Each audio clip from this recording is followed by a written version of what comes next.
Hello everyone, welcome to all in our new class।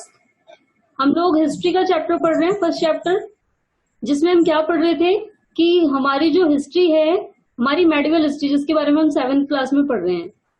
तो हमने क्या पढ़ा था कि लगभग 1000 सालों में 1000 ईयर्स का जो पीरियड है 700 से लेके 750 तक, तो इन बिटवीन टाइम कितने चेंजेस आया, जितने भी चेंजेस आए उनके बारे में हम ओवरव्यू पढ़ रहे थे एक चैप्टर में, जिसका हमारा टाइटल था tracing the changes around 1000 years. मतलब 1000 सालों में होने वाले परिवर्तन, जितने भी चेंजेस आए उनके बारे में हम एक ओवरव्यू देख रहे थे, और इनके बारे में डिटेल में हम आगे वाले चैप्टर में पढ़ेंगे। तो अभी हमने क्या स्टार्ट किया था, अपना फर्स्ट टॉपिक स्टार्ट किया था new and old terminologies.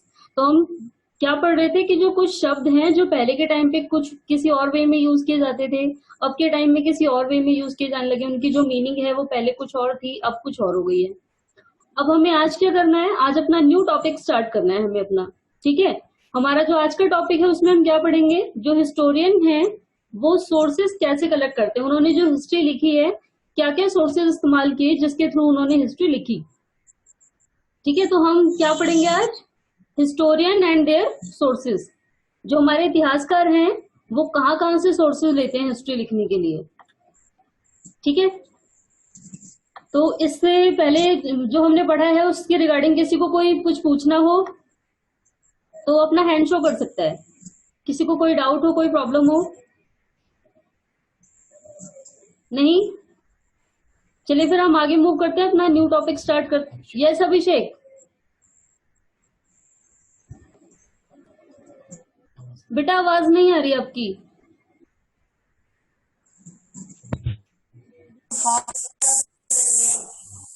Yes अभिषेक बोलिए बेटा। मैम एडी का फुल फॉर्म, एडी का सी का जानते हैं, एनो डोमिनी। जो एडी है आपका, एक तो क्रिस्ट एरा होता है, मैंने आपको बताया था जो हमारी हिस्ट्री यस मैम, बात मानी जाती है क्रिस्ट एरा से, जिस समय भगवान जीसस क्रिस्ट का जन्म यस हुआ। मैम, और जो एनो डोमिनी है ये उसी दशक के लिए प्रयोग होता है, यस उसी मैम, के लिए। मतलब हमने जिनके बारे में बात की, जिस हम ये एरा की बात कर रहे थे, उसी डेकेड में जो बातें हुई उसको हम किससे रिप्रेजेंट करते हैं, एनो डोमिनी यानी एडी से, ठीक है। इसके अलावा किसी और को कोई डाउट? यस मैम, और कोई डाउट नहीं है, चलिए आगे मूव करें फिर। यस मैम, चलिए फिर आगे पढ़ते हैं। आज का जो हमारा न्यू टॉपिक है वो है हिस्टोरियन एंड देयर सोर्सेज, ठीक है। हिस्टोरियन मीन्स क्या होता है, इतिहासकार। हिस्टोरियन एंड देयर सोर्सेज, तो हमें ये पढ़ना है जो हिस्टोरियन थे, जो इतिहासकार थे, वो किन सोर्सेज को लेके हिस्ट्री लिखते थे, उनके सोर्सेज क्या क्या होते थे, वो किसका प्रयोग करते थे। तो जो इससे पहले आपने लास्ट चैप्टर में पढ़ा होगा, हमारे जो राजा महाराजा होते थे, आपने गुप्ता डायनेस्टी के बारे में पढ़ा होगा, गुप्त वंश के बारे में।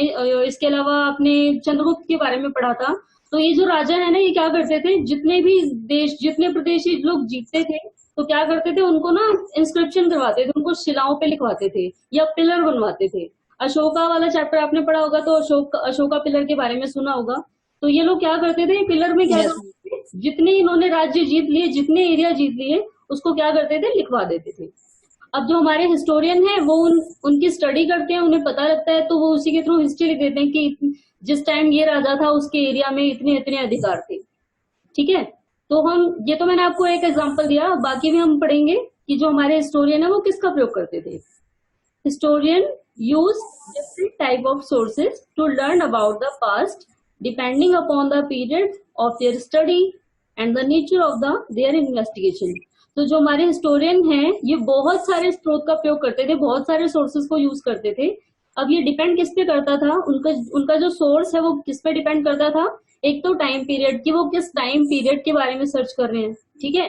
जैसे मैंने भी आपको एग्जांपल दिया गुप्ता डायनेस्टी का, तो गुप्त वंश ने गुप्त वंश की जानकारी हमें किसके थ्रू मिलती है, उन्होंने शिलाओं पे लेख लिखवाए थे, पत्रों पे लेख लिखवाए थे, तो हमारे हिस्टोरियन ने उन पत्रों को पढ़ के हमारे लिए हिस्ट्री तैयार कर दी। दूसरा, उनमें से कुछ ने कॉइन्स बनवाए थे, सिक्के बनवाए थे, तो उन सिक्कों को पढ़ के हमें नॉलेज मिल गई। हमारे जो इतिहासकार हैं उन्होंने सिक्कों की स्टडी की, हमें ये बताया कि वो अपने टाइम पे सोने के या चांदी के सिक्के बनवाते थे और उस पर ये लिखवाया था, ठीक है। तो ये किस पे डिपेंड करता है, किस टाइम पीरियड की स्टडी कर रहे हैं वो।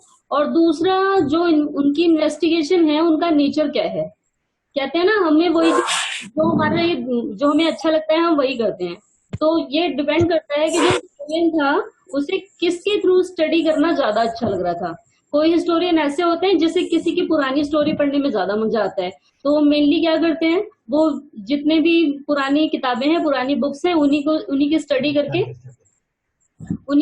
करके हमें बताते हैं, हमारे तक हिस्ट्री पहुंचाते हैं। ठीक है।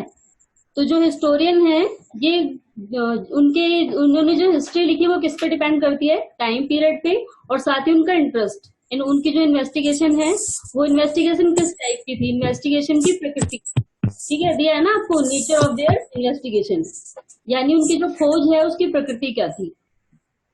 ये समझ आ गया इतना। अब नेक्स्ट हम मूव करते हैं आगे। लास्ट ईयर यानी पिछले साल, आप सभी अभी 6th क्लास में पढ़ रहे थे ना लास्ट ईयर में, तो लास्ट ईयर का एग्जांपल दिया है। For example you read about the Gupta dynasty, rulers of the Gupta dynasty and Harshvardhan. आपने 6th क्लास में गुप्त वंश के बारे में और हर्षवर्धन के बारे में पढ़ा था। ठीक है। In this book we will read about the following 1000 years from रफली 700 to 750।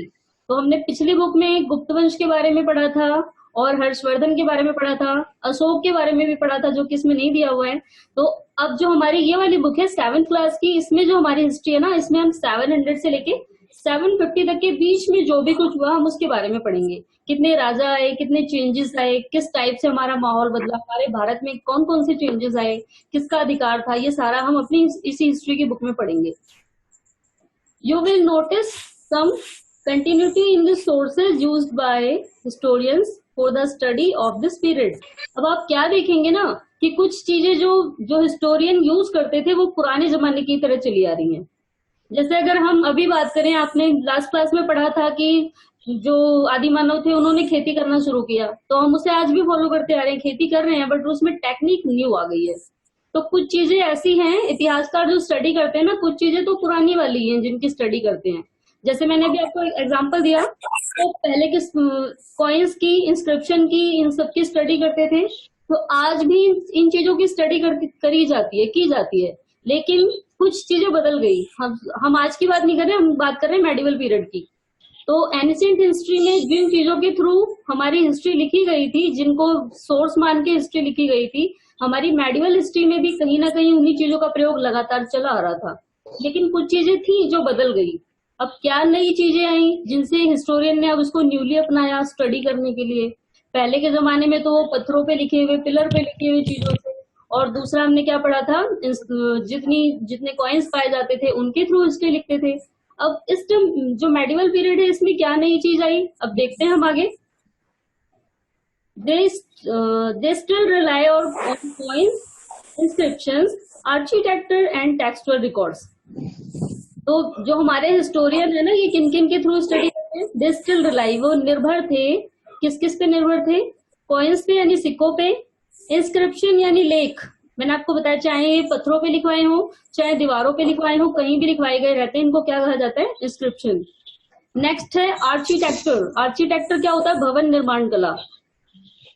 ये जो आर्किटेक्टर है, आपने क्या किसी टेम्पल पे गए हो, पुराने किसी टेम्पल पे गए हो, तो आपने देखा है कहीं कहीं कुछ लिखवाया भी होता है, पिक्चर बनवाई होती है, कुछ लिखवाया गया होता है। तो ये जो आर्किटेक्टर है, इनके थ्रू भी हिस्टोरियन हिस्ट्री लिखते थे। जैसे अब हम एग्जांपल ले लेते हैं, मुगल काल में कोई मंदिर बनवाया गया हो, कोई टेम्पल बनवाया गया हो, तो जो हिस्टोरियन था उसने दीवार पर लिखी हुई चीजों को पढ़ा और हमें ये बता दिया कि कौन से राजा ने ये आर्किटेक्टिंग करवाई थी, किसने करवाया था, ये क्या लिखा था। ठीक है। इसके अलावा हमें और किससे पता लगता है, टेक्सचुअल रिकॉर्ड, जो लिखे गए लिखित डॉक्यूमेंट है ना, उनके उसमें जो इतिहासकार था, क्या होता था, जो पहले पुराने राजा महाराजा थे ना, उनके दरबार में एक ऐसा आदमी रहता था जो उनकी पूरी स्टोरी लिखता था। ठीक है, जिनके बारे में हम अभी आगे आने वाले चैप्टर में पढ़ेंगे। तो जो उस राजा महाराजा की पूरी स्टोरी लिखता था, तो हमें इनके थ्रू भी हिस्ट्री जो है वो जानने को मिलती है। हमारे हिस्टोरियन ने उनकी स्टडी करके भी हमारे तक पुरानी वाली बातें पहुंचाई। But there is also considerable discontinuity. कुछ चीजें ऐसी भी हैं जो बदल गई, जिनमें चेंज आया, जिनमें जिनमें कंटिन्यूटी नहीं है, डिसकंटिन्यूटी आ गई। मतलब वो लगातार नहीं चले आ रहे बल्कि चेंज हो गए। अब क्या चीजें चेंज हुई? The number and variety of textual records, यानी जो टेक्सचुअल रिकॉर्ड हैं, जो लिखित डॉक्यूमेंट्स हैं, लिखित वाले डॉक्यूमेंट्स जिनको हमारे हिस्टोरियन पढ़ करके हमें हिस्ट्री बताते थे, उनमें चेंजेस आ गया। किस किस में चेंज आया? उनकी संख्या में और उनकी वैरायटी में। उनकी संख्या भी चेंज हो गई, पहले कम थी अब ज्यादा हो गई, क्योंकि हमने पहले पढ़ा था पहले कागज का आविष्कार नहीं हुआ था। पहले लोग ताड़ पत्रों पे लिखते थे, एक पेड़ की छाल होती थी उस पे लिखते थे। बाद में क्या हो गया, कागज का आविष्कार हो गया तो कागज पे लिखा जाने लगा। और दूसरा क्या है? वैरायटी। अब वैरायटी क्यों चेंज हुई, इसके बारे में भी हम आगे पढ़ते हैं। Increase dramatically during this period. अब ये जो टेक्सचुअल रिकॉर्ड हैं, इनकी वैरायटी और इनके नंबर ये बढ़ते गए। They slowly displaced other types of available information. ये किसमें धीरे धीरे तेज होते गए? हमारे पास जो जानकारी है उनके प्रकार बदलते गए। अब ये प्रकार कैसे बदले मैं आपको बताती हूँ। क्या होता है, जो हिस्टोरियन है हमारे, वो किसी चीज की स्टडी करते हैं। मान लो उसने कोई स्टोरी, ठीक है। अब जो दूसरा हिस्टोरियन आएगा, जो दूसरा इतिहासकार आएगा, वो क्या करेगा? वो उसकी लिखी हुई किताब पढ़ेगा। जैसे आपको मैं एक एग्जांपल देती हूँ, आप महात्मा गांधी के बारे में लिखो तो आपने कहीं से सुना होगा, कहीं से पढ़ा होगा, आप तभी तो लिखोगे। और जो आपकी लिखी हुई बातें वो चेंज हो गई। अब अगर आप जैसे आप किसी को फिर पढ़ाने गए, मान लो आपके घर में छोटे भाई बहन है, आपने उन्हें पढ़ाया महात्मा गांधी के बारे में, फिर उसको बोलते हो लिखो, तो वो कुछ और बातें चेंज कर देगा। तो सेम ऐसा ही हमारे स्टूडेंट के साथ भी होता था। पहले जिसने कॉइन्स इंस्क्रिप्शन के थ्रू स्टडी की और लिखा, और हो सकता है उसको भी जब वो लेख पढ़ रहा हो या पिलर पे लिखी हुई चीज पढ़ रहा हो तो उसे भी कुछ ना समझ, तो उसने थोड़ी बहुत चेंजेस कर दिए। अब जो दूसरा हिस्टोरियन आएगा वो क्या करेगा? जब उसकी लिखी हुई किताब पढ़ेगा तो कुछ वर्ड ऐसे होंगे जो उसे भी नहीं समझ आए होंगे, और फिर उसने भी थोड़े बहुत चेंजेस कर दिए।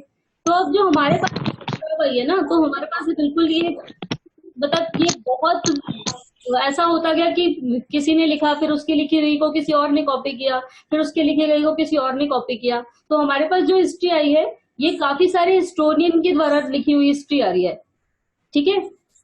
तो इसलिए क्या था इसमें, ये चेंज होती गई, जो जानकारी थी ना ये बदलती गई, क्योंकि बहुत सारी ऐसी चीजें हैं, बहुत सारी ऐसी लैंग्वेज भी हो सकती है, कुछ ऐसे शब्द हो सकते हैं जो नहीं समझ आए। जैसे हमने लास्ट क्लास में ही पढ़ा था कि शब्द हैं, जो वर्ड्स थे, उनकी मीनिंग चेंज होती गई। Through this period people gradually become cheaper and more easily available. तो क्या था, अब जो टाइम बदलता गया तो जो पेपर था, कागज, पहले बहुत मुश्किल से मिलता था और अब हमें इजिली अवेलेबल होने लगा। अब हम एक बार ये पढ़ते हैं द वैल्यू ऑफ पेपर। ये पैराग्राफ रीड करने के बाद मैं आप सभी से क्वेश्चन पुट अप करूंगी, तो आप सभी को बिल्कुल ध्यान से सुनना है।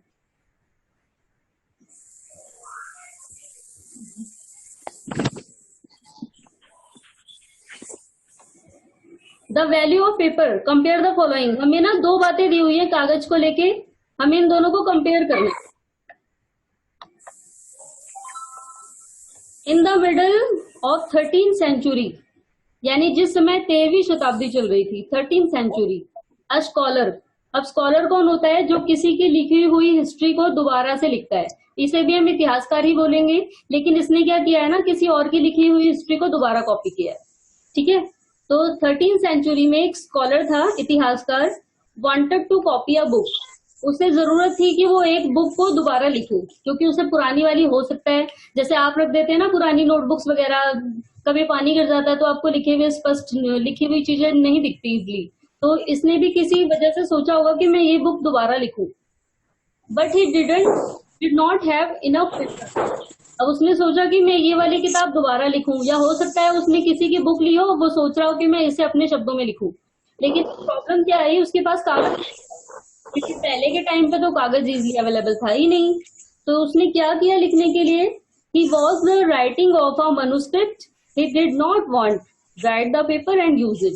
तो इसने क्या किया, जो पुरानी किताब थी, जो कागज थे, जो कि जिसकी की उसे जरूरत नहीं थी, उसने उन्हें धो डाला, सुखाया और दोबारा उस पर लिखा, ठीक है। अब हम देखते हैं दूसरी बात कागज के बारे में। अ सेंचुरी लेटर, यानी एक शताब्दी के बाद, ये ऊपर वाली 13th सेंचुरी की बात हो रही थी, नेक्स्ट जो हमारी है ये 14th सेंचुरी की बात है। अब इसमें क्या हुआ, if you bought some food in the market, if you could be lucky and have the shopkeeper wrap it for you in some paper. अब एक शताब्दी के बाद क्या हुआ, आप कोई सामान खरीदने गए और हो सकता है कि आप भाग्यशाली हो, दुकानदार ने क्या किया, आपको वो चीज, जो चीज आप दुकानदार से लेने गए थे, दुकानदार ने वो चीज आपको कागज में लपेट के दी। तो अब क्या है, ये दोनों ही हमने स्टेटमेंट पढ़ी। पहले में जो स्कॉलर था, इतिहासकार था, इसको लिखनी थी, कहानी लिखनी थी, इसके पास कागज नहीं था, इसने पुरानी बुक को धो डाला, सुखाया और फिर लिखा। और दूसरी सेंचुरी के बाद क्या हुआ, सामान लेने गए हम मार्केट में और हम भाग्यशाली थे कि जो दुकानदार था उसने कागज को रैप करके दिया, कागज में रैप करके वो चीज दी, जो हम उससे मांगने गए उसने कागज में लपेट के वो चीज दी। When was paper most expensive and easily available? In the 13th or the 14th century? अब इन दोनों ही बातों से क्या पता लगता है, इसमें पूछा है पेपर कब ज्यादा एक्सपेंसिव था, एक्सपेंसिव यानी कीमती था, कौन से टाइम पे पेपर को संभाल के रखा जाता होगा, और कौन से टाइम पे पेपर इजीली अवेलेबल होने लगा। यस मुस्कान आप बताइए। मैम 13th सेंचुरी में एक्सपेंसिव था एंड 14th सेंचुरी में इजीली अवेलेबल। तो ये देखिए इसमें बताया है एक सेंचुरी के बाद, यानी जो हमारी सेंचुरी है 100 सालों का पीरियड होता है, यानी 100 सालों के बाद जो कागज है इसकी क्वालिटी चेंज हो गई। पहले इसको एक एक्सपेंसिव चीज माना जाता था और बाद में क्या हो गया, ये मतलब इसकी जो वैल्यू है कैसी हो गई कि अब जो शॉपकीपर है वो सामान को भी इसमें लपेट के दे रहा है। पहले के टाइम पे कागज इतना महंगा था कि जो इतिहासकार जो स्टोरी लिखने वाला था बेचारे ने धोया और फिर उस पे लिखा। ठीक है, तो क्या हुआ अब इसमें जो हमारी जो 14th सेंचुरी है इसमें कागज की कीमत कम हो गई, अब कागज की वैल्यू इतनी नहीं रही, इसीलिए तो दुकानदार ने चीजें उसमें लपेट के दे दी। इसको हम कागज के बारे में पढ़ रहे थे, हम इतिहासकार के बारे में पढ़ रहे थे ना कि जो वो अब क्या करने लगे, जो टैक्स थे उनको लिख के देने लगे हमारे पास। तभी जो हमने पैराग्राफ पढ़ा कि सबको समझ आया, किसी को कुछ प्रॉब्लम हो तो वो पूछ सकता है। किसी को कोई डाउट? No ma'am. नहीं है किसी को कोई डाउट? यस महिमा आप बताइए। जो हिस्टोरियन है जब वो स्टडी करते थे, जब वो हिस्ट्री लिखते थे तो किस मतलब जो उनकी हिस्ट्री लिखने का तरीका है, उनकी हिस्ट्री किस पे डिपेंड करती थी, क्या क्या चीजें, किन किन चीजों पे डिपेंड करती थी उनकी हिस्ट्री? यस कौन बताएगा आंसर? यस मुस्कान आप बताइए बेटा। Ma'am coins, architecture and inscription. ये तो बेटा सोर्सेज है, मैंने बताया जब जो हिस्टोरियन है जब ये हिस्ट्री लिखते थे तो उनकी हिस्ट्री डिपेंड करती थी, कैसे हिस्ट्री लिखेंगे वो, तो वो किस पे डिपेंड करती थी, उनकी इन्वेस्टिगेशन पे, यानी मैंने आपको बताया था उनका इंटरेस्ट किस चीजों में इंटरेस्ट है, और दूसरा किस पे डिपेंड करता है, टाइम पीरियड, कि वो किस समय लिख रहे थे। ठीक है, चलिए अब नेक्स्ट क्वेश्चन है हमारा। यस महिमा आप बताइए, जो हिस्टोरियन है वो कौन कौन से सोर्सेज प्रयोग करते थे लिखने के लिए, हिस्ट्री लिखने के लिए?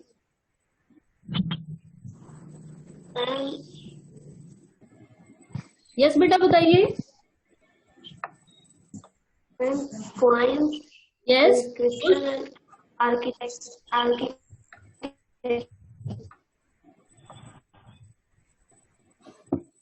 यस प्राची आप बताइए, कौन कौन से सोर्सेज थे जिससे वो history? Coins, inscription and architecture. Yes architecture होता है बेटा। चलिए अब हम आगे मूव करते हैं। People use it to write holy text. अब हम ये पढ़ रहे हैं लोग कागज का इस्तेमाल कहाँ कहाँ करते थे मेडिवल पीरियड में, तो आप सभी को ध्यान से सुनना है क्योंकि मैं क्वेश्चन दे सकती हूँ किसी भी टाइप का बना के। तो लोग मेडिवल पीरियड में कागज का इस्तेमाल कहाँ कहाँ करते थे, हम स्टार्ट करते हैं। क्रॉनिकल्स ऑफ रूलर्स, यानी जो राजा होता था उस समय का, उसकी स्टोरी लिखने के लिए, उसका वृतांत लिखने के लिए, उसकी पूरी कहानी लिखने के लिए। नेक्स्ट और कहाँ यूज होता था? Letter and teachings of saint, यानी जो संत महात्मा होते थे उनके दस्तावेज, जो वो स्टोरी मतलब जो टीचिंग देते थे और उनके उपदेश, एक तो उनकी कहानी हो गई, दूसरा उनकी टीचिंग्स, उन्होंने क्या क्या शिक्षाएं दी, ये लिखने के लिए। नेक्स्ट है पेशेंस, ये क्या होता है? अर्जी या याचिका, जब आपको पुलिस स्टेशन में कोई रिपोर्ट देनी होती है, कोई कंप्लेंट करानी होती है, तो आप क्या करते हैं? वहां पर एक याचिका देते हैं, अर्जी दायर करते हैं। और किस लिए यूज होता था? एंड जुडियल रिकॉर्ड्स, जुडिशियल रिकॉर्ड, यानी जो अदालत के दस्तावेज होते हैं, अदालत की कार्यवाही के लिए, इसके लिए कागज यूज होता था, जुडिशियल रिकॉर्ड्स के लिए। और इसके अलावा and for register of account and taxes, कर, जो टैक्सेस लगाए गए जाते थे राजा महाराजाओं के द्वारा, और अकाउंट यानी उनके बही खाते कि कितने पैसे कहाँ पर जमा है, तो इन सभी के लिए कागज प्रयोग होता था। ठीक है, फर्स्ट क्या है?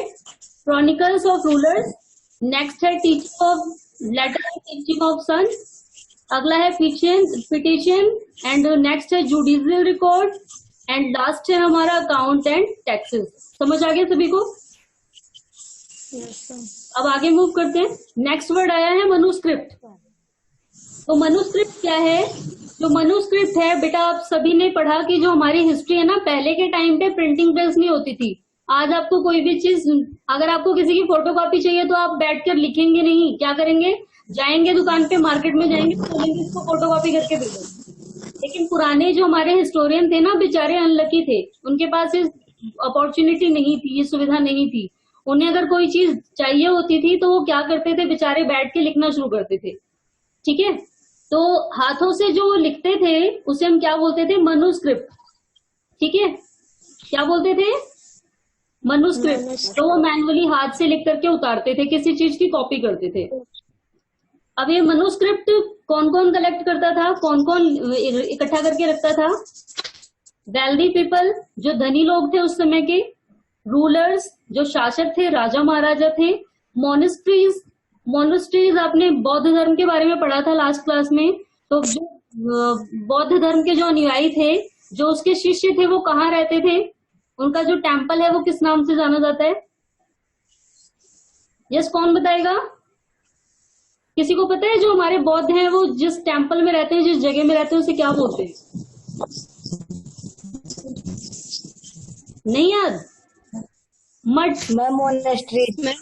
मोनेस्ट्रीज, मठ। तो कहाँ रहते हैं? मोनेस्ट्रीज में, जिन्हें मठ कहा जाता है। ठीक है, तो Yes, ये ma'am. जो मनुस्क्रिप्ट है कौन कौन कलेक्ट करता था? वेल्दी पीपल, धनी लोग, रूलर्स यानी शासक, मोनेस्ट्रीज एंड टेम्पल्स यानी मठ, और जो मंदिर है इसके लोग, मठ में और मंदिर में रहने वाले लोग। They were placed in libraries and archives. अब वे जो ये मनुस्क्रिप्ट लिखते थे, जिसे हाथों से लिखते थे, अब जब उन्होंने इतनी मेहनत की तो उसको संभाल के भी तो रखना पड़ेगा कि आगे आने वाले टाइम में हम उसको दिखा सके या कोई पढ़ सके। तो वो उन्हें कहाँ संभाल के रखते थे? जैसे आप अपनी बुक्स को किसी अलमीरा में संभाल के रख देते हैं, किसी कबर्ड में संभाल के रख देते हैं, तो ऐसे ही पहले के लोग जो हैं, ये जिन्होंने मनुस्क्रिप्ट लिखी, वो इसे कहाँ कहाँ संभाल के रखते थे? लाइब्रेरीज में, जैसे आपके स्कूल में लाइब्रेरी होती है जहाँ पर बुक्स रखी जाती है, तो ये लाइब्रेरीज में रखते थे। नेक्स्ट आता है आर्चिव्स। तो आर्चिव्स मीन से अभिलेखागार, जहां पर अभिलेख रखे जाते हैं, कॉइन्स वगैरह, सिक्के वगैरह संभाल के रखे जाते थे, इसे हम क्या बोलते हैं? आर्चिव्स। ये सेम इसकी आपको मीनिंग भी दी हुई है, a place where document and manuscript are stored. एक ऐसी जगह जहां पर डॉक्यूमेंट्स और मनुस्क्रिप्ट, जो हाथों से लिखी जाती थी मैनुअली, इन दोनों को संभाल के रखा जाता था। Today all national and state government have archives. आज के समय में जितने भी देश हैं और सभी सरकारों के पास अभिलेखागार है। जहां पर अभिलेख रखे जाते हैं उसे क्या कहा जाता है? अभिलेखागार यानी आर्चिव। तो ये यहाँ पर क्या करते हैं? They keep all their old official record and transaction. ये अपने सारे पुराने रिकॉर्ड और ट्रांजेक्शन यानी लेन देन, जितनी जगह पर खर्च हुआ, तो ये सारे रिकॉर्ड कहाँ रखे जाते हैं? आर्चिव में। ठीक है, लिखित रूप में रखे जाते हैं ताकि आगे आने वाले टाइम में पढ़ा जा सके, पता लगाया जा सके कि कहाँ कहाँ खर्चा हुआ है। These manuscript and documents provide a lot of detailed information to historian but they are also difficult to use. अब पुराने टाइम पे भी ऐसा ही होता था, ये लोग आर्चीव में संभाल के रखते थे, और क्या होता था, अगर इनको पढ़ा जाए तो बहुत सारी जानकारी मिल सकती थी। यहाँ जो किताबें रखी गई थी, यहाँ जो सिक्के रखे गए थे, यहाँ जितनी भी चीजें थी, उनसे क्या होता था, बहुत सारी जानकारी मिल सकती थी। लेकिन एक प्रॉब्लम थी। अब वो प्रॉब्लम क्या थी, जैसा कि हम पहले ही पढ़ चुके हैं, सभी हिस्टोरियन के लिए उसको समझ पाना मुश्किल था, क्योंकि किसी को हो सकता है लैंग्वेज प्रॉब्लम हो, वो भाषा ही ना आती हो। जैसे अब हम अपने लिए बात कर लें, जो संस्कृत है वो पुरानी लैंग्वेज है, बट क्या हम सभी के लिए उसे अंडरस्टैंड करना इजी है, समझना इजी है? नहीं। तो हो सकता है जो हमारे हिस्टोरियन हैं उनको भी पुराने टाइम की जो लैंग्वेज है वो ना समझ आ रही हो। तो इसलिए क्या होता था ना, बहुत सारे मिलकर के स्टडी करते थे, और जो स्टडी करता था वो क्या करता था, 4-5 लोगों की लिखी हुई कहानी को पढ़ता था। ठीक है, जो हिस्टोरियन है हमारे, ये क्या करते थे, स्टडी तो करते थे बट इन्हें प्रॉब्लम्स आती थी। चलिए अब आगे पढ़ते हैं। फिर ये जितना भी हमने पैराग्राफ पढ़ा सभी को समझ आया? तो पहला क्वेश्चन है आपके लिए, जो पीपल हैं, जो लोग थे पुराने टाइम के, मेडिवल पीरियड के जो लोग थे, वो कागज का इस्तेमाल किन किन पर्पस के लिए करते थे? कौन कौन बताए, इसका आंसर किस किस को आता है?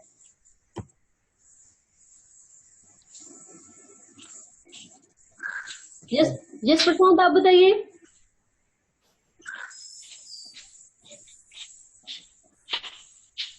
बेटा आपने म्यूट किया हुआ है, अनम्यूट कीजिए पहले। यस अभिषेक, आप बताइए।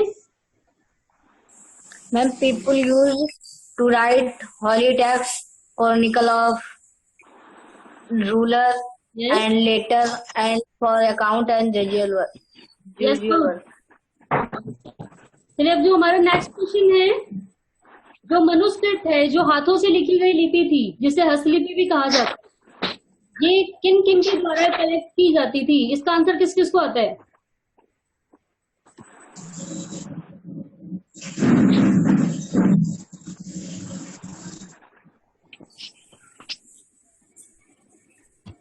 यस काव्यांशु बताइए। प्रशांत आप बताइए बेटा।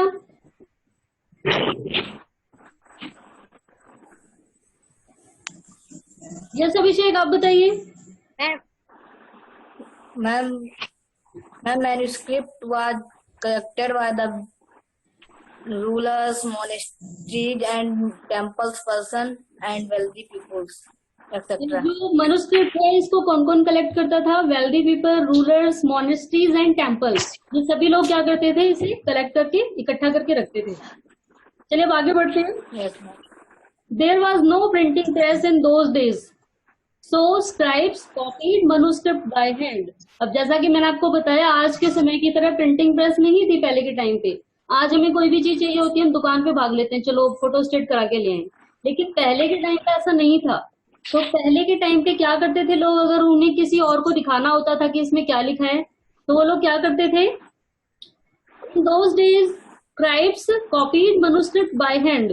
तो जो हमारे जो स्क्राइब्स थे, स्क्राइब्स क्या होता है, स्क्राइब्स होते हैं लिपिक, जो नकल करते हैं ना, इनको क्या कहा जाता है, स्क्राइब्स। तो हमारे जो स्क्राइब्स थे ये क्या करते थे, नकल करते थे, किसी चीज की नकल करके और यूज करते थे उसे। स्क्राइब वो बोलते हैं जो किसी चीज को देख के लिखता है, जिसे हिंदी में लिपिक कहा जाता है। ठीक है, तो जो स्क्राइब्स थे क्या करते थे, मनुस्क्रिप्ट को हैंड से लिखते थे कि कोई इन्होंने बुक देखी और इन्होंने अपने हाथों से फिर उसे उतार लिया। बार बार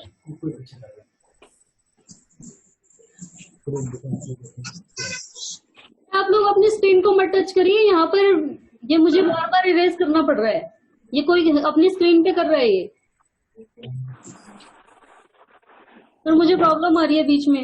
बेटा ये सब मुझे बिल्कुल भी, मैं पता कर सकता हूँ कि who is doing this one, detail में आता है। तो जो भी ऐसा कर रहा है, प्लीज आप बीच में ये व्यवधान उत्पन्न कर रहे हैं, जाने जाने में कर रहे हैं तो कोई बात नहीं, मतलब अनजाने में पहली बार हो गया होगा, लेकिन अब मैं आपको बता दे रहा हूँ, अब मत करिएगा, क्योंकि अब अगर आप दोबारा करते हैं तो एक तरीके से ये जानबूझ के आप डिस्टर्ब कर रहे हैं, तो फिर ऐसे में सही नहीं होगा। चलिए अब आगे पढ़ते हैं फिर। तो हम क्या पढ़ रहे थे कि आज के टाइम की तरह पहले प्रिंटिंग प्रेस नहीं थी, और जो स्क्राइब्स होते थे, scribe was a person that copied a manuscript by hand. तो जो स्क्राइब है ये वो पर्सन है जो मनुस्क्रिप्ट को मैनुअली दूसरी कॉपी में उतारता था, नकल करता था उसकी। ठीक है। If you have ever copied a friends homework you will know that this is not a simple exercise. अगर आपने कभी अपने फ्रेंड की कोई चीज नोट की हो, जैसे आप किसी दिन मान लो स्कूल में एब्सेंट हो गए, आपने अपने फ्रेंड से बोला कि अपनी नोटबुक दिखा दो, मैं उसी में से नोट डाउन कर लूंगा, तो नोट डाउन कर लूंगा या कर लूंगी। तो आपने देखा होगा कि बहुत सारे ऐसे वर्ड होते हैं जो आपको नहीं समझ आते, आप पूछते हो ये क्या लिखा है। तो ऐसा सेम ऐसी ही प्रॉब्लम उनके भी सामने आती है। समटाइम्स क्या होता है, you can not read your friend's handwriting and are forced to guess what is written. तो अब तो फोन चल गया है, हम फोन करके पूछ लेंगे। अगर बाई चांस फोन ना चलता हो तो क्या होगा, हम उसे पढ़ रहे होंगे, हमें अंदाजा लगाना पड़ेगा कि क्या लिखा है। ठीक है, और हमें जो समझ आएगा हम वही लिख देंगे। तो ऐसा ही हमारे हिस्टोरियन के साथ भी होता था। Manuscript copying is somewhat similar. As scribe copied manuscript, they also introduce small changes, a word here, a sentence there. तो क्या होता था, सेम ऐसा ही हिस्टोरियन के साथ भी होता था। जो स्क्राइब है हमारा, जो किसी की कॉपी करता था, जिसे मैंने आपको बताया था लिपिक कहा जाता है हिंदी में। तो जो हमारा ये स्क्राइब्स होता था, ये जब किसी मनुस्क्रिप्ट को कॉपी करता था तो इसमें स्मॉल चेंजेस आ जाते थे, क्योंकि कोई वर्ड उसे नहीं समझ आता था तो वो उसे दोबारा लिख देता था किसी और वे में। These small differences grew over centuries of copying until manuscript of the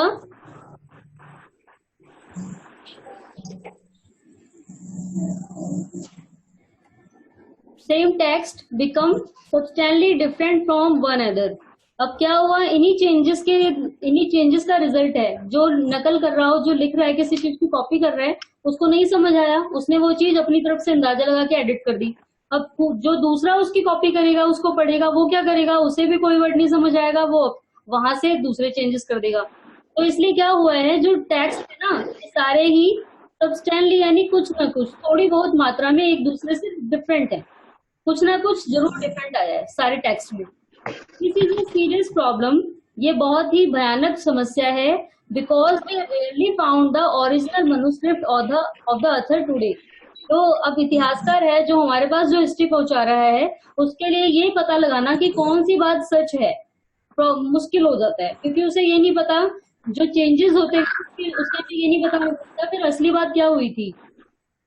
we are totally dependent upon the copies made by later scribes. हम पूरी तरह किस पे निर्भर हो गए हैं, जो बाद के जो लिपिक थे जिन्होंने नकल करके उतारा, हम पूरी तरह उसी पर डिपेंड है। As a result historian have to read different manuscript version of the same text to guess what the author had originally written. तो क्या हो गया है, जो हमारे हिस्टोरियन है ना, उनके लिए उनके पास समस्या, वो क्या करते हैं, सबको पूरा पढ़ते हैं डिटेल में, सबकी लिखी हुई। ऐसा नहीं है केवल एक ही हिस्टोरियन की वो हिस्ट्री पढ़ेंगे, वो बहुत सारे लोगों के द्वारा लिखी हुई मनुस्क्रिप्ट को स्टडी करते हैं और उसके बाद हिस्ट्री लिखते हैं। तो इसकी वजह से उन्हें बहुत सारी जो प्रॉब्लम्स है वो फेस करनी पड़ती है। ठीक है। On occasion authors revise their chronicles at different time. कभी कभार तो ऐसा होता है कि एक ही लेखक अपनी कहानी को 2 बार लिखता है। अब ऐसा क्यों करता है वो, क्योंकि हो सकता है उसे कोई चीज पहले वाले लेख में ना पसंद आई हो, वो सोचता है मैं चेंज कर दूं, तो इसलिए दोबारा लिखता है। जैसे अभी हमने एक एग्जांपल पढ़ा था कि एक जो क्रॉनिकलर था, जो एक इतिहासकार था, उसने अपनी पुरानी वाली को मिटाया और सुखा के फिर उसमें था। अब एग्जाम्पल एक आपको यहाँ दिया हुआ है, 14th सेंचुरी जो एक क्रॉनिकलर है जियाउद्दीन बर्नी, एक इतिहासकार है जियाउद्दीन बर्नी, जिसने अपना इतिहास लिखा, अपना वृत्तांत पहला 1356 में, और उसी का दूसरा वर्जन यानी दूसरा भाग उसका उसने लिखा 2 साल बाद। ठीक है। तो अब क्या हुआ, उसने एक बार लिखा, फिर उसने उसी का दूसरा भाग, वही कहानी कुछ चेंज करके दोबारा लिखी।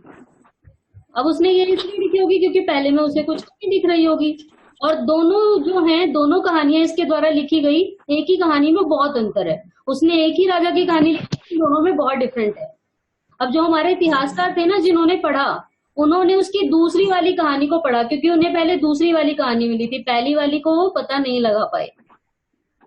It remain lost in large library collection. वो पहले कहीं पुरानी सी लाइब्रेरी में, क्योंकि वहां बहुत सारी चीजें स्टोर की जाती थी, तो उसी में खो गई थी, जो कि बाद में मिली। तो हमारे जो इतिहासकार है ना, जिन्होंने हम तक ये पहुंचाई स्टडी, जो हमारे तक ये हिस्ट्री पहुंचाई, उनको जियाउद्दीन बर्नी की सेकंड वाली बुक पहले मिली और जो पहले लिखी थी वो बाद में मिली। ठीक है, तो हमें 1960 से 60 तक ये पता भी नहीं था कि जियाउद्दीन बर्नी ने पहली भी कोई किताब लिखी थी, हम तो दूसरी वाली के बारे में ही जानते थे। तो हमारा आज का जो टॉपिक है ये खत्म हो चुका है। अब हम नेक्स्ट क्लास में अगला टॉपिक स्टार्ट करेंगे, new social and political groups. ठीक है, अब इससे रिलेटेड किसी को कुछ प्रॉब्लम, कोई डाउट है जो भी हमने आज पढ़ा? यस बेटा, किसी को कोई डाउट? नहीं है? ओके, तो जो हमारी जो क्लास है ये आज की, ये यहीं तक है। हम नेक्स्ट क्लास में न्यू टॉपिक स्टार्ट करेंगे।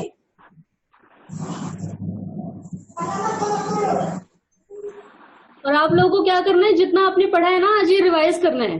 ठीक है,